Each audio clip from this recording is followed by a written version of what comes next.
तुमने हमसे हमारा प्यार, हमारे श्लोक को छीना है।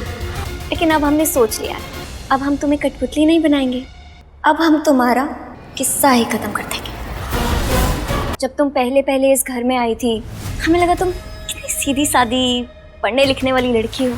हम तुमसे नफरत नहीं करते थे, उल्टा हमने तो तुम्हारी मदद की थी। और तुमने क्या किया? ये सिला दिया तुमने हमारी मदद का। तुमने हमसे हमारे बचपन के प्यार को ही छीन लिया। तुम श्लोक की जिंदगी में नहीं होती ना, तो श्लोक हमारा होता, तो हम दोनों की शादी हुई होती। लेकिन तुमने तो हमारा सारा प्लान ही चौपट कर दिया। लेकिन बस अब और नहीं, अब तुम हमारे और श्लोक के बीच में नहीं आ सकती, क्योंकि आज हम तुम्हें खुद अपने हाथों से मार डालेंगे। तो तुम महारानी के काबू में नहीं थी, ये सब नाटक था। कैसी लगी हमारी एक्टिंग? अपोलिना के आने वाले एपिसोड में एक अलग ही ट्विस्ट देखने को मिलने वाला है। यहाँ पर भाई अब ईरा ने सोच लिया कि किसी तरीके से मुझे श्लोक को अपना बनाना ही है, चाहे कुछ भी करना पड़े, चाहे किसको भी मारना पड़े। और अब वो ब्लैक मैजिक का भाई तरीका ढूंढ रही है। मतलब उसने सरस्वती को भड़काया है कि भाई एक काम करो, यहाँ पर मुझे ऐसा लग रहा है कि कुछ काला जादू वगैरह कर दिया है अप्पू ने श्लोक के ऊपर। इसी वजह से वो उसी की तारीफ करता रहता है, उसके आगे पीछे घूमता रहता है। तो यहाँ पर सरस्वती को भी समझ में आ जाता है।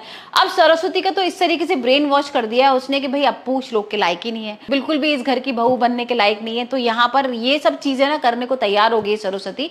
और सरस्वती को भी लग रहा है कि भाई चलो अच्छा है ना, ये चली जाएगी यहाँ से, तो मैं ईरा को अपनी घर की बहू बनाऊंगी।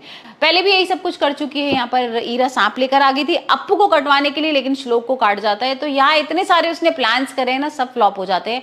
इस बार देखते हैं क्या होता है, कैसा ब्लैक मैजिक इनका चलता है। और हाल फिलहाल तो यहाँ पर भाई कड़ी बनाई है अप्पू ने श्लोक के लिए, वो कच्ची रह जाती है, उतनी अच्छी नहीं बनती है, लेकिन जो ईरा बना के लाती है वो सबको बहुत पसंद आती है। अब यहाँ पर भाई श्लोक को किसी तरीके से तो नीचे दिखाना ही था ईरा को, तो ईरा की कड़ी नहीं खाता, वो अप्पू की कड़ी खाता है। उसमें चावल वावल डाल के वो पहुंच जाता है अपने रूम में और कहता भी अप्पू से कि चलो तुम आ जाओ वहां रूम में और वहीं बैठ के हम खाएंगे। अब इनका ये वाला प्लान तो फ्लॉप हो गया है। तो यहाँ पर अब भाई पहुंच जाती है वो तांत्रिक के पास, सरस्वती को लेके जाती है। और यहाँ वो सरस्वती बताती है कि मेरे लड़के को ना एक लड़की ने बहुत फंसा रखा है, अपने जाल में बहुत बुरी तरीके से उसे फंसाया हुआ है। और यहाँ पर वो जो तांत्रिक होता है उसे पानी देता है, उसमें कुछ मिलाता है पाउडर वगैरह, और वो कहता है ये दे देना तुम, और यहाँ पर जैसे तुम इन दोनों को पिलाओगी ना तो ये एक दूसरे से अलग हो जाएंगे। तो अब देखते हैं यहाँ पर श्लोक और अपोलिना अलग होते हैं, एक दूसरे के करीब आते हैं। क्योंकि जितनी बार भाई ईरा ने और सरस्वती ने अलग करने की कोशिश की है, उतनी बार ये दोनों करीब आ जाते हैं।